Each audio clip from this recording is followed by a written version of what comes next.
Assalamualaikum dear student, this is me Muhammad Walid Anjam and I hope all of you will be fine. Student, today we are going to discuss our next topic which is diffraction. Diffraction basically एक second phenomena है जो interference के बाद हम discuss करेंगे। हम ये कहते हैं कि लाइट जब भी किसी ऑब्स्टेकल के साथ टकराती है या उसके रास्ते में लाइट के रास्ते में कोई रुकावट रख दी जाती है तो लाइट अपना उस ऑब्स्टेकल के अराउंड बेंड हो जाती है। ठीक है जी। और हम इस बात को कहते हैं कि जब वो बेंड होती है तो उस ही ऑब्स्टेकल का शैडो हम देख सकते हैं। तो इसकी डेफिनेशन को भी हम कुछ इसी तरह से लिखेंगे, the property of bending of light, bending of light around an obstacle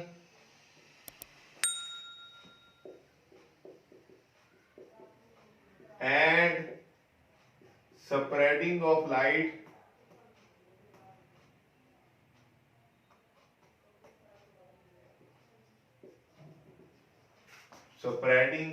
light waves into geometrical shadow of an object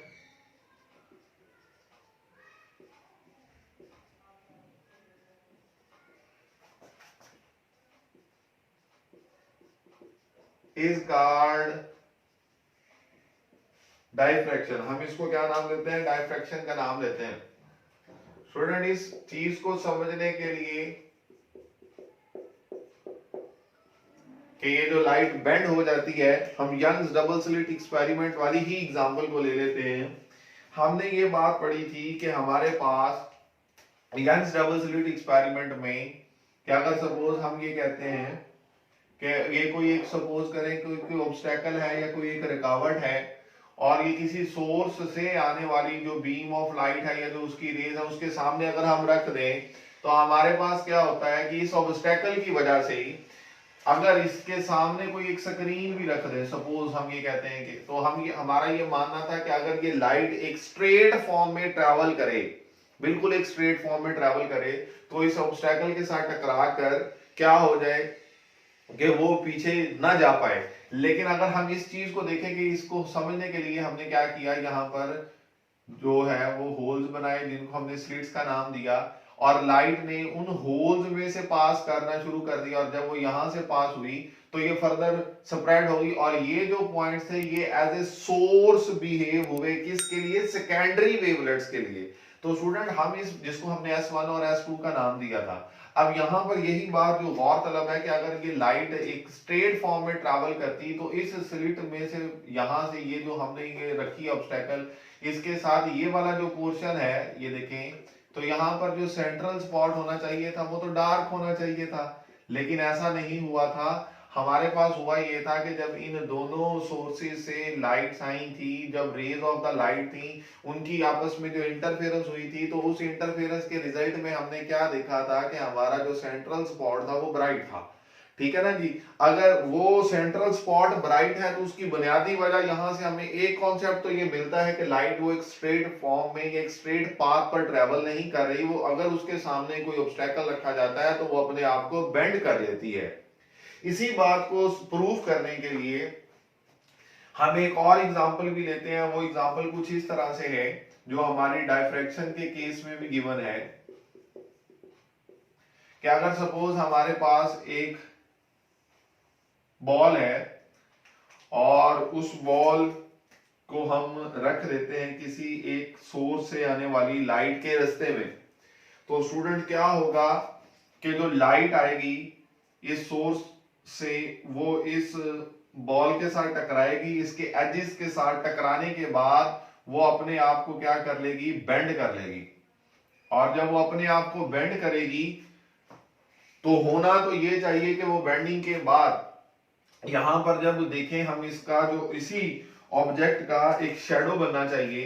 इसको वो कहता है कि स्क्रीन पर हम देखते हैं कि एक इसका इसी बॉल का एक शेडो बनना चाहिए। तो हम ये कहते हैं कि जब वो शेडो बनेगा तो वो कंप्लीटली डार्क होना चाहिए, लेकिन हकीकत में ऐसा नहीं होता। क्यों नहीं होता? शेडो तो बनता है लेकिन जो सेंट्रल स्पॉट होता है वो हमेशा क्या होता है, कहता है वो ब्राइट होता है। यहां पर हम इसको इस तरह से बना लेते हैं, ये ब्राइट होने की जो हमारी कंडीशन आ रही है, यानी इसी ऑब्जेक्ट का जो शेडो बन रहा है, इस शेडो को हमने यहां पर उसने कहा एक स्क्रीन रखी हुई है, उसके ऊपर हम देख सकते हैं। ठीक है जी, तो इस स्क्रीन के ऊपर हम इसके शेडो को देखेंगे। अब यहां से भी हमें यही कॉन्सेप्ट क्लियर होता है। कॉन्सेप्ट हमारा क्या है कि जो लाइट की रेज हैं जब वो इस ऑब्स्टेकल के साथ टकराएंगी तो जब बेंड हो जाएंगी तो उस ऑब्जेक्ट का शेडो बनेगा, जरूर बनेगा, लेकिन सेंट्रल स्पॉट जो है वो ब्राइट है। अब ये जो सेंट्रल स्पॉट ब्राइट है, इसका मतलब क्या है? इसका मतलब तो ये हुआ कि इस पूरे बॉल की रिम पर, ये अगर ये मैं इस तरह से, ये रिम कह रहे हैं इस स्फेरिकल ऑब्जेक्ट का, ये इसको हम कहते हैं रिम, इस पर ये जितने भी पॉइंट्स हैं ये सारे एक तरह का बेसिकली जैसे हम कहते हैं ना वेव फ्रंट, तो बिल्कुल कहते हैं इन पॉइंट से आने वाली जो रेज ऑफ द लाइट है वो बेसिकली दो वेव्स की फॉर्म में आपस में इंटरफेयर करेंगी, और जब वो इंटरफेयर करेंगी तो उनकी इंटरफेरेंस के रिजल्ट में दरअसल यहां पर जो सेंट्रल स्पॉट होगा वो ब्राइट बनेगा। तो स्टूडेंट ये हमारी एक और एग्जांपल है जो इस बात को सपोर्ट करती है कि जो लाइट है वो हमेशा किसी भी ऑब्जेक्ट के साथ टकराने के बाद अपने आप को बेंड कर लेती है। ठीक है जी, और वही बेंडिंग ऑफ द लाइट के बाद जो अराउंड द ऑब्स्टेकल होती है, वही लाइट जो होती है वो एक जियोमेट्रिकल शैडो बनाती है उस ऑब्जेक्ट का, और लाइट की इस प्रॉपर्टी को हम क्या नाम देते हैं? डायफ्रैक्शन का नाम देते हैं। अब बुक पर उसने एक एग्जांपल लिखी है कि इस बॉल का जो साइज है वो हमने 3 मिलीमीटर की ये बॉल है।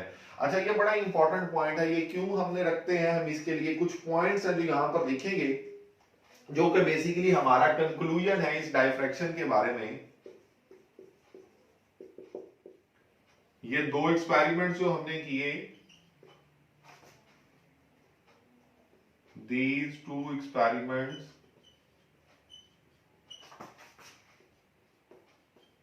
prove that when light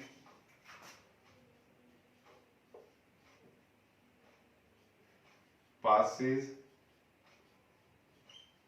past of an obstacle,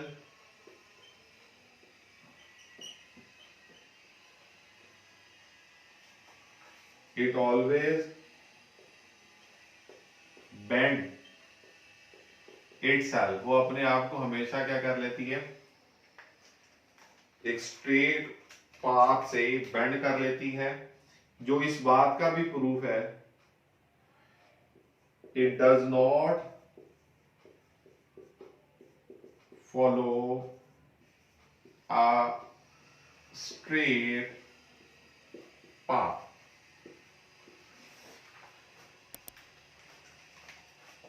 जी, इसका जो नेक्स्ट पॉइंट है वो ये है,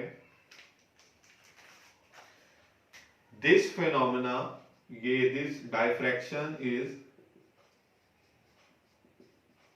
prominent when wavelength of the light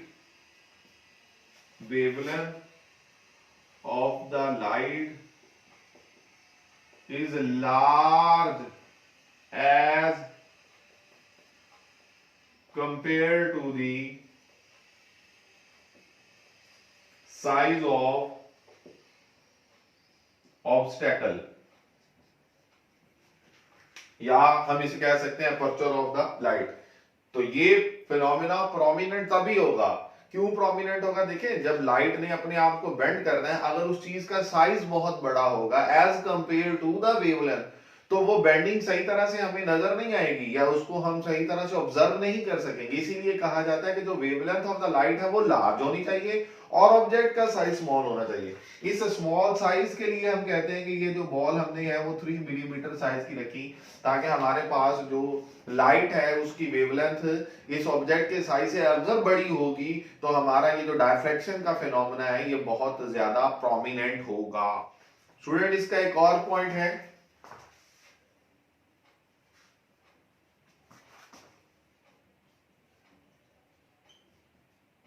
the diffraction of light occurs due to interference of light wave coming from different parts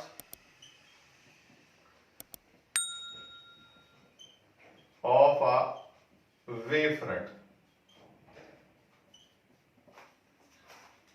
कि basically इस rim के ऊपर ये जो वेवफ्रंट था, इस वेवफ्रंट के डिफरेंट जो पार्ट्स हैं, उन पार्ट से आने वाली वेव्स ऑफ द लाइट की इंटरफेरेंस की वजह से हमें ये रिजल्ट मिलता है कि इसका सेंट्रल स्पॉट डार्क हो जाता है, और इस बेंडिंग ऑफ द लाइट की वजह से हम ये कहते हैं कि ये फिनोमेना होता है, और फिर उसकी जो स्प्रेडिंग होती है तो शैडो बन जाता है। यही जो इसका जो रिजल्ट होता है वो डायफ्रैक्शन कहलाता है। तो स्टूडेंट आई होप कि आपको ये छोटा सा कॉन्सेप्ट है डायफ्रैक्शन का, इसी की बेस पर हम जो नेक्स्ट टॉपिक्स हैं diffraction due to narrow slit वगैरह या डायफ्रैक्शन ग्रेटिंग वगैरह पढ़ेंगे। तो आई होप कि आपको इस टॉपिक की समझ आ चुकी होगी। Please don't forget to like and subscribe my channel and take good care of yourself. अल्लाह हाफिज।